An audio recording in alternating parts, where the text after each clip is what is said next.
I want to show you how to lighten a video.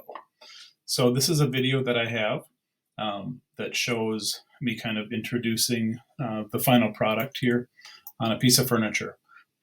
So what you want to do to lighten this is I want to select my layer first. I have just a simple video that I've pulled into After Effects that I feel is just a little bit too dark.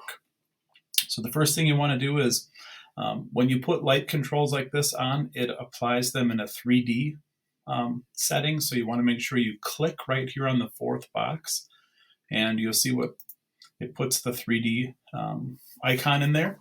And then you simply go up under layer to new light, and that will give you this kind of box pops up. And what you want to do is you want to make sure you choose the ambient light. I'm just going to label this Brighten, and don't change anything right now. What's going to happen is when I click OK, it adds kind of this adjustment layer down here. So now when I look at this, I will go to light options, and under intensity here, you see it's set at 100%. In order to adjust this or brighten it, I simply make this more. So I bring it up to maybe 130%. It has brightened that video. So it brightens the entire thing. It's pretty nice now as you play through here.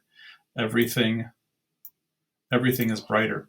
If I wanted to darken it, I could drop this down below 100 and make the whole thing darker. And it adjusts everything as you play through it. So that's it. That's how you would lighten a video in After Effects. Thank you.